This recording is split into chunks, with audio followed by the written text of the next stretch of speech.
He'd rather stay home and you'd rather have dinner out.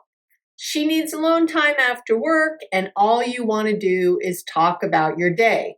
Introverts are often attracted to extroverts' vivaciousness, while extroverts often want to be around the still, calm energy that introverts just seem to emit.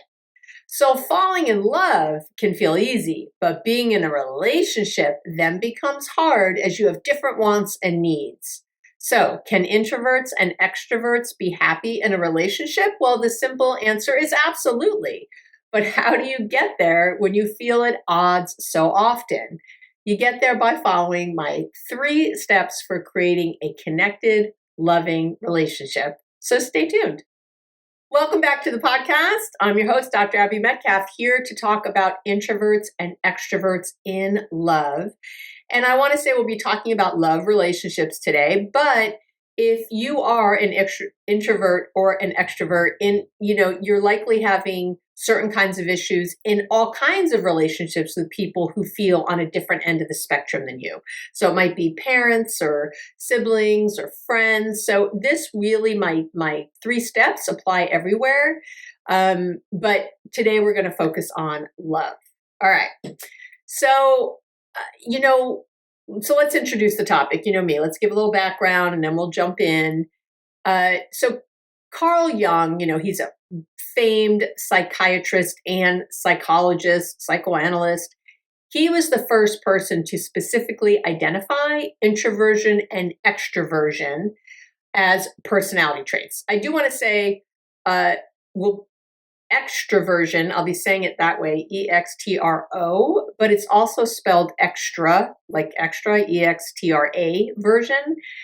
Both spellings are correct. So I want to say if you come to the website and you look for the corresponding blog post, which there's pretty much always a corresponding blog post for every single episode I do. So if there's things you're hearing that you want to take notes or want to just know the steps, you can always go over to the website, abbymedcalf.com, and you can just look it up, copy and paste. Have yourself a time. I do that for that reason, to make it really easy for you. Because, yes, I'm here to help. Okay. So I do want to say that if you see it, sometimes people have tried to correct me with spelling, but they're both good. So, and last week I discussed the big 5 personality traits, which include openness, conscientiousness, extroversion, agreeableness, and neuroticism. And all of the personality traits are really continuums. So when you're talking about extroversion as one of those big 5, it's on a continuum with introversion, right? Being on the opposite end of the extroversion trait. And before I talk about the definitions of introversion and extroversion, I want to say that although some people might be at the extreme end of either side, most of us have characteristics that put us, somewhere towards the middle in different situations. So the point I want to make is that today isn't about, pigeonholing. It's about having hopefully new eyes. And there is a big 5 test, it's called, where you can check your personality. I talked about this a lot last week on the podcast, but I will link to that in the show notes or under the video. If you're watching on YouTube, please like and subscribe. It really helps me. It helps people find us. And I love a comment. I go back and say hi in the comments. It's a great way to interact. But all those will be below the video there too if you want to go take, I think you should take tests. Test is fun. There's many tests out there. I just linked to this particular one. It doesn't cost any money. I liked it because it was free and that it's used for research purposes. So I thought this particular test was very well done. But if you find it somewhere else, party on. So the question that naturally comes next is, are you born this way? It's a personality trait. So are you born this way? Is this a nature nurture thing? And I reread this book. There's an amazing book by Dr. Marty Olson Laney called The Hidden Gifts of the Introverted Child, Helping Your Child Thrive in an Extroverted World, right? It's this long title of the book. But the book is so good. And the book is packed with great research. So I went back and used that as a resource for today. And in the book, Lainey says that kids are born, and we know this, but Lainey talks about it with this history, with certain innate temperaments, and parents are key in how that temperament is nurtured. But she's clear that introverts are mostly born that way. Okay, I know. So that's the first thing. Introverts are mostly born that way. In fact, of all the personality traits, remember that I have the 5, the introversion-extroversion continuum is strongly hereditary. It's probably one of the strongest of them, the most strongly hereditary of all 5, or close to it. So believe it or not, how introverted or extroverted you are is based mostly in your biochemistry. So just like your DNA comes together to give you maybe blue eyes, brown hair, and long legs, right? Wish I had all those. Your brain chemistry, it's the same. What's going on in your, physical or internally is the same. So how your particular neurochemistry works depends on your particular, makeup, what's going on inside you. And just as, heart disease might run in your family, so can and do depression, alcoholism, anxiety, all these things, all because of how your brain's chemical messengers, your neurotransmitters, those are your brain's chemical messengers, all because of how they line up or don't line up. And one of these neurotransmitters, dopamine, which I've talked about many times before on the podcast, is key here when we talk about introversion, extroversion. When you're going after some kind of external reward, dopamine is released for the vast majority of people. And it's this reward effect that has you going back for another donut, another cookie, another drink, another pair of pants if you're shopping, to another date with that person who's no good for you. There's a way that dopamine helps us really focus our attention on something, especially when it's linked to a reward effect. So, and here's what's crazy. The research has shown, and you know me, I always link to all the research on the show notes page or on the relationship tips and tools page. And I do that also under the video. So you get it everywhere. If you don't believe me, that's fine. But if you want to go look yourself, I love it. Go look yourself. There's lots of good stuff. And I link to it for you. So research has shown that the brains of introverts are far less sensitive to dopamine. I want you to think about that for a minute. The brains of introverts are far less sensitive to dopamine because introverts they don't get the same excitement or reward that extroverts do. Yeah, so they don't get as much external stimulation, right? They don't go after as much external stimulation, right? So other people, parties, events, they don't go after that external stimulation in the same way that extroverts do because they're not getting the same reward.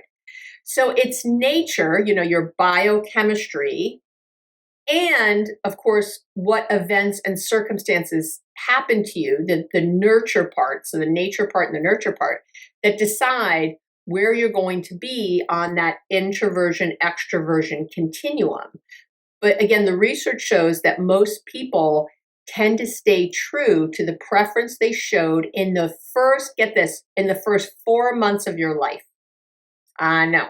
And I'm picturing pictures of myself as an infant, as a baby, little baby in a crib, when I could kind of stand and pull myself up in a crib. And every single picture, I'm smiling. I mean, there's not a picture of me, like, you'd be hard-pressed to find a baby picture of me where I'm not smiling, excited when someone walked in the room. My family talks about it. I'm the youngest of all my siblings. My siblings have talked about it, that I was always, quote unquote, happy. Now that has its own issues, because then I was a heroin addict. How happy were you, Abby? But there's certainly something that was very much temperament there about that. And then there was something, of course, around the nurture. Think of that. So then think of the feedback reward system that's always happening. If you're, a happy baby who's always smiling, guess what? People want to pick you up. They want to spend time with you. They like you. They bring you around. They take you out, because you're fun to be around, that kind of thing. So obviously that kind of circumstance, that kind of nurture is then playing a part with the nature. Yeah. Interesting, right? So, and you have your own story to tell about this. And my guess is that the people listening most are probably introverts. If you comment under the video on YouTube, I would love to hear if you're an introvert or an extrovert, because my guess when I was writing this was introverts would likely listen to this more because they are usually the ones that are told to be different more than extroverts are. And I'm going to put that away today, by the way. So you introverts are going to love today. Extroverts should too, but introverts for sure. So let's talk about this introversion extroversion continuum.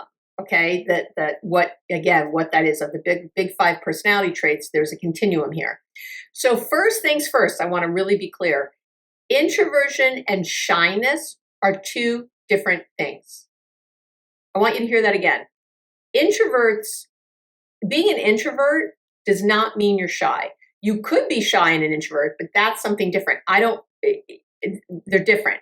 When someone tells me they're shy, this generally means that they have some social anxiety, some feelings of low self-esteem, they're self-conscious, maybe they have feelings of unworthiness. Those need to be explored and treated. It stems from a real fear of others. Shyness, social anxiety, that's a fear of other people. That needs to be treated. That's an issue. Okay? That's an issue. Introversion, on the other hand, is not something that needs to be treated. As I said earlier, extremes on either end of the scale, so extreme introversion or extreme extroversion, are certainly issues, but run-of-the-mill introverts are not a problem to be solved. They don't have a mental health issue. And what happens is that it gets pathologized, which especially here in the United States, where extroversion is seen in a different way. I would say in other countries, depending on the country, extroversion could be pathologized, right? But, the American way, you walk up to people, you smile, you say hi. There's this sort of extroverted thing that's very much seen as American. I know, which is crazy when you think about how different Americans are, how different the people in the United States are. But that is definitely something. I know when I would travel a lot internationally and I smile when I meet people and they'll say, "Oh, you're so American." So I would hear that a lot. And I get it, I really do get it. But so for sure, introverts here in the United States are definitely, I think, pathologized way too much. So introversion is typically characterized as someone who focuses more on their internal feelings rather than external stimulation.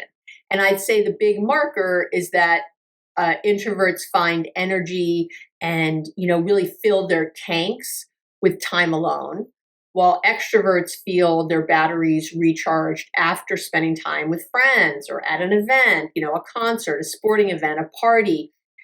It's said that introverts need to expend energy in social situations while extroverts gain energy in those same situations. And that, I would say, is the big, when we're looking at a continuum, I would say at the very extreme ends of each, right? And then you would see where you are sort of in that. Well, I often really like to be around other people and feel better afterwards. How many people or how long that goes on might change. So I want to say that this isn't to say that introverts don't like people. In fact, many introverts love to spend time with other people, but they generally prefer smaller gatherings. They prefer one-on-one interactions, and they like to generally spend time with people with whom they feel close. Okay. Well, an extrovert will, make a friend. They'll have a new best friend on the line at the grocery store. They often have multiple friend groups and many acquaintances and many, people that they have little groups of. right? So that's really a big difference there. And again, I always want you to be thinking of the continuum. So what's different is that an introvert will likely come home, let's say from a long day with family. Let's say there was a family reunion or just a big dinner, with lots of people over around a holiday or something. The introvert will come home from that time and want to spend time alone. They might want to watch a movie alone, play video games, read, take a bath, play games on their phone. They're just going to want to be alone, right? Meanwhile, their extroverted partner who was at the same event might want to stop at a bar on the way home to have some more fun, or get home and want to sit together or do something together for dinner, or want to have sex or any of these things when the end, right? That's the big difference there. So you can see where that starts to create some issues.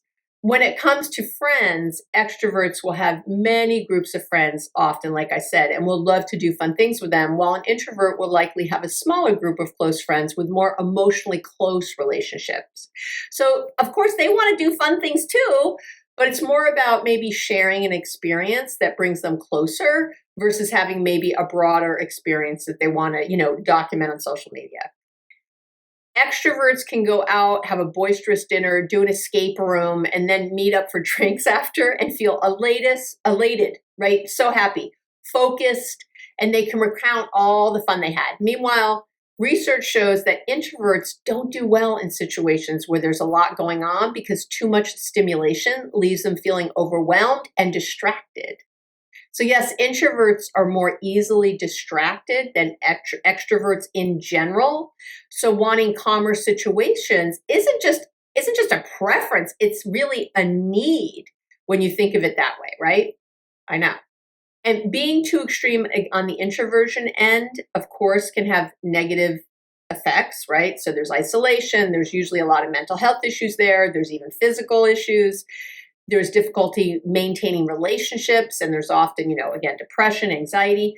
But I want to be clear that the extreme end of extroversion can also be an issue. Research shows that they can be more impulsive, overconfident, reckless. They have a really, really hard time with anything that looks like boredom. So that obviously can create problems with drugs and alcohol or too much stimulation. Now, ambiverts is a word you'll likely hear, which, because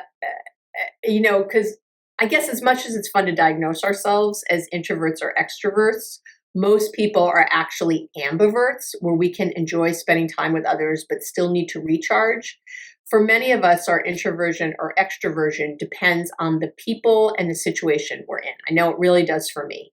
So what we're looking at today is where you tend to lean and how that's become an issue in your relationships. I really want to get clear about what we're talking about and really want to make sure that you're understanding right where we are. Okay. So here are my 3 steps for being in a healthy extrovert-introvert relationship. Okay. Step 1 is to stop judging and start appreciating.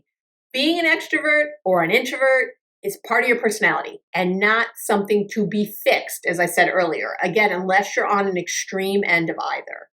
One isn't wrong and one isn't right. Again, here in the United States, it's often seen as extroversion is more right and introversion is more wrong. So instead of judging yourself or your partner's, proclivities, see them instead as preferences. Your partner prefers to be out mingling at a party versus staying at home. Your partner needs more downtime than you do. Your partner enjoys his one friend. He doesn't need to add to his friend group. We instead of judging how your partner is, I really want you to look to accept them for who they are. You're a team. What do I say over and over? Remember, you're a team. So how can you stop judging and trying to change your partner and learn to embrace who they are instead? Trust me, that's what you did in the beginning of the relationship. As I mentioned earlier, that extrovert, was so attractive to you and you were doing new things and it was out of your comfort zone and it was really cool.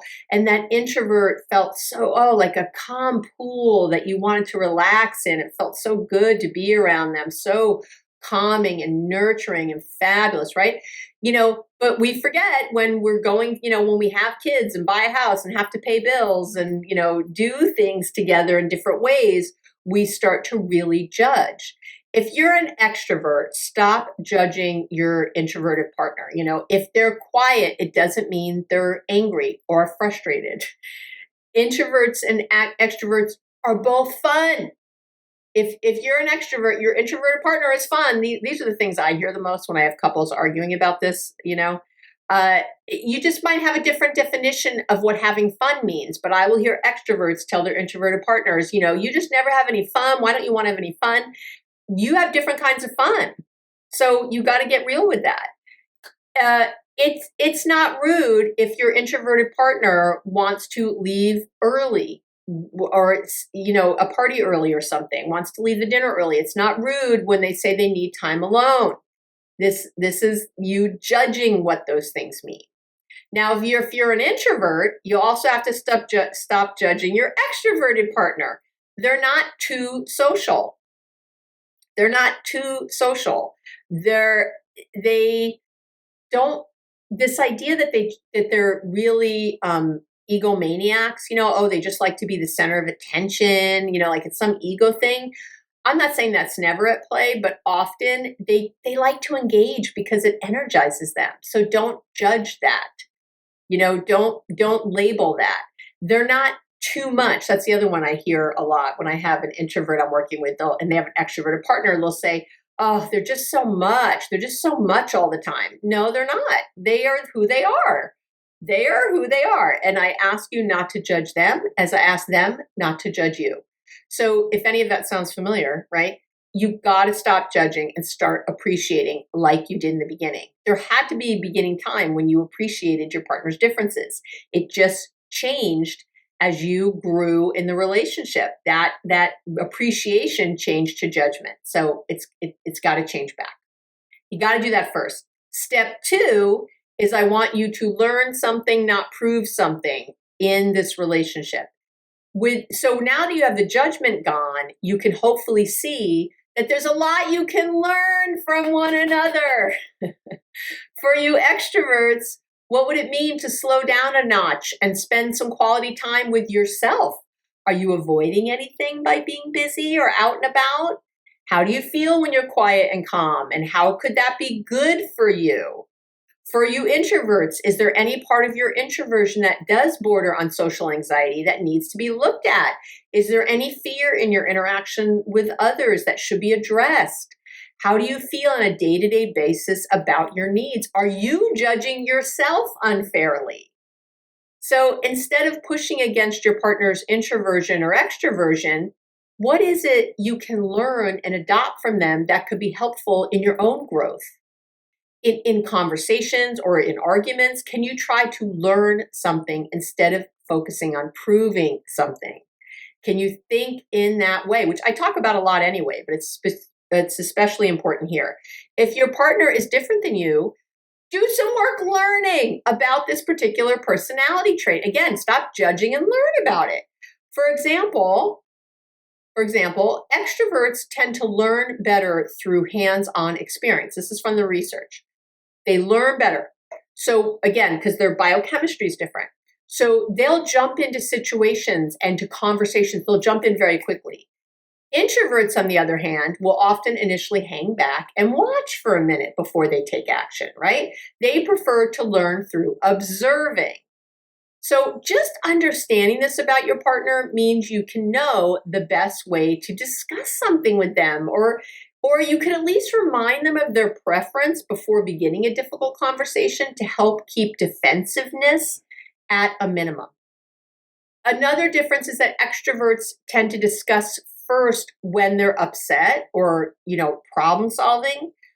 So they'll be out there talking. They kind of talk through it. I just had a talk with Gary the other day on the phone about something, and I didn't even notice I had a whole conversation with myself with him listening. And he's like, well, I don't know if I was very helpful, but you seem happy now, but that's how I process a lot, is sort of out loud like that. Whereas introverts tend to think about an issue on their own first and then come to you with a complete thought set. right? With everything all figured out. So understanding this about your partner can help you figure out what your, rules of engagement are for your relationship. So you can both feel heard, feel understood, feel listened to. I think about how many clients I have who come in where they like to, so they'll have a conversation with a partner. Here's the most common thing I see with my clients, who, have one who's more extroverted and one who's more introverted. So, uh, the let's say the husband comes in and he's talking about some big thing going on and something they have to figure out, and he's talking about all the different things they can do, and meanwhile his introverted, maybe I'll say wife for now, but it could be a husband or someone else, his more introverted wife is overwhelmed with all the talking and all the ideas and all the stuff. So, by the way, first of all, that often comes out as defensiveness because she thinks he's going to go, start this new business and where they move across the world and now live in Brazil, and he's now a farmer instead of a tech engineer or something. You know what I mean? Like, people, the extroverts are just talking and problem solving out loud and saying things and sharing, whereas the introvert might feel very overwhelmed. But what happens sometimes is that the introvert then says, well, I just need to think about this. Or worse, they don't say they need to think about it and they just agree in the moment to whatever it is, or they just say no in the moment to whatever it is. And really, then they go back and they're taking time thinking about it and wondering, and maybe they look some things up. Well, how is it to farm in Brazil? Is it fun? I'm making this up, my Brazilians listening. You're laughing at me right now. They're looking that up and finding out information about how to farm in Brazil. I don't know. But what happens is they'll come to a session again with me and say, well, I give her all these chances to talk and she never says anything. And then 3 weeks later, she says no, or she says, I didn't mean to say yes. And I'm like, yeah, because you guys process differently. That you have to start having different rules of engagement about this stuff. You have to start really figuring that out. If you're an introvert, maybe be open to being with someone who gives you more opportunities to meet new people or try new things you might never have thought of, right? If you're an extrovert, you've got your own opportunities to be more introspective and slow down. So both of you grow by reaching slightly out of your comfort zone, I guess is what I'm trying to say. Like, you both have something when you're looking to learn something, not prove something. You can be like, oh yeah, maybe I have all these ideas, and instead of just blurting them out the way I usually do, we could do something different, right? We could come to this differently. Or at the very least, now that you know you're an introvert and that you need more time, you could have a code word for that or something. Which really brings me to step 3, was that you have to create mutual agreements of understanding. So now that we stop judging, now that we're really open, we're trying to learn something, not prove something, now from here, you can create mutual agreements of understanding, right? Now is the time. And instead of thinking that your partner needs to change, now you can have you've deepened your understanding and your acceptance of the way they operate. You're ready to create, something where you're both agreeing to it. So in the big picture, you want to problem solve together how you'd like to deal with social situations or other issues that arise from your differences. So again, I've had couples who now problem solve differently, where they use a whiteboard. I have one couple, I love it. They developed this whiteboard they have a shared office, and this particular couple, the husband is more extroverted and the wife is more introverted, and they'll brainstorm all the stuff out on the board. And they know, like, the rules of engagement are, the mutual agreement now is that we're not going to make any decisions, that we're only going to ask questions. We're going to poke holes at whatever it is by, asking questions, learning more, understanding. That's all we're doing. So the husband has had to really slow down his role. But again, he's looking to just engage and have his partner. So what's happening now is that because this wife is not feeling defensive anymore. She's not feeling like she has to like, oh my God, he's a tidal wave coming at me and I'm just trying to breathe. I need to get out of here or drown.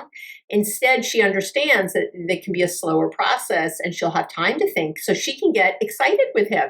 She can be like, I don't know, like, well, what would it be to move to Brazil? And what are you thinking about when you say farming? And what made you think of farming in the first place? And what made you think of Brazil in the first place? And wow, how would we learn Portuguese? And, there's now all these questions and understanding that they are not going to have an answer that day. Do you see the difference? That's how you get to that. So you need to stop and think, here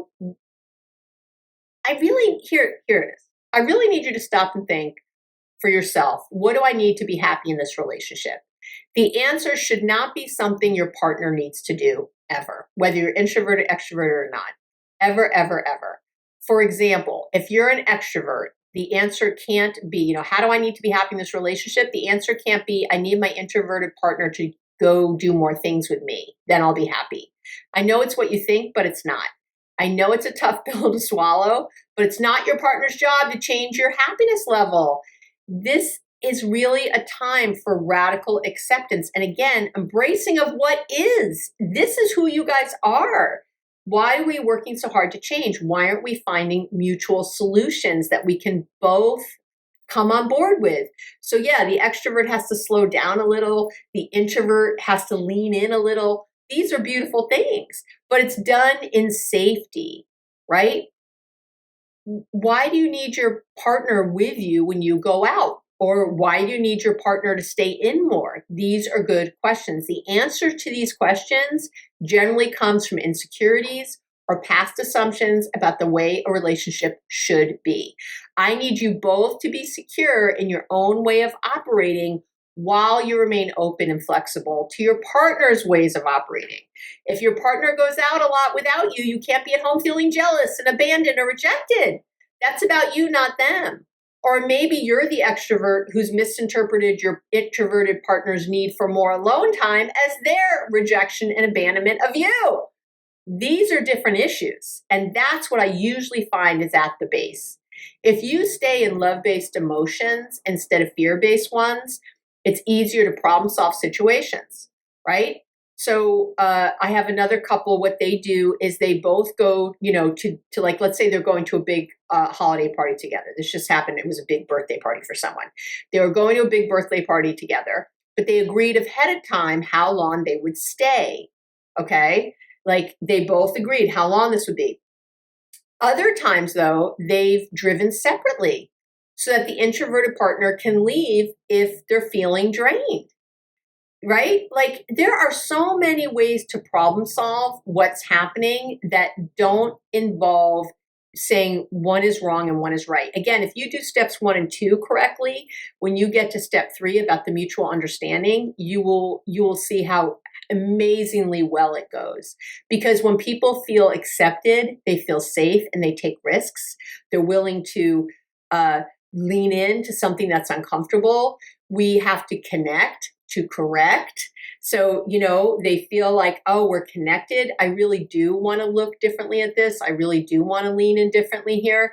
That changes the game. Then you're a team coming at this from a team approach, not a you problem, me problem thing, but it's an us. And this is really about your boundaries, stating clearly what you need, what your deal breakers are. If you haven't gotten my book, Boundaries Made Easy yet, I don't know what you're waiting for. It's also on Audible and it's Kindle and it's all the things. I'm really proud of that book and people love it. Go read the reviews. It's, I'm really proud. It's an action-packed way to learn to stay what you really need. Hold your ground, stop being so insecure, stop projecting onto your partner how because you don't feel good, like all those things, and how to stop being defensive in this relationship. I have another episode called How to Listen Without Getting Defensive or Hurt. You should really be also listening to that. We will link to it in the show notes or under the video. Again, falling in love is easy with someone who's a bit quote unquote opposite than you. It's staying in love. That's the key. And you really can. You really can. If you're committed to this relationship and you need to make it work and want to make it work, and I will tell you that doing the work is important no matter what. Even if you end up not together, even if you end up thinking this isn't my person, doing that work and not just, done, you will learn so much about yourself. You will have compassion for your partner. You will, at the very least, end better, not bitter. You will find a new place to be that's going to help you grow. So, that is it for this week.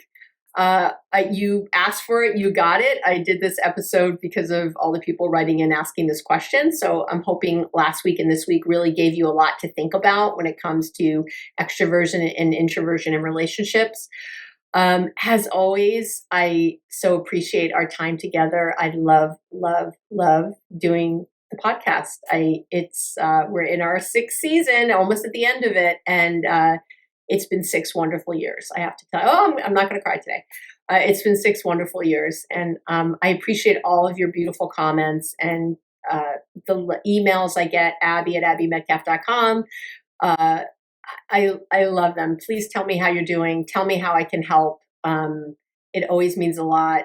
And if no one told you this week, I love you so much. You are worth all the things. So I know it. I just need you to know it.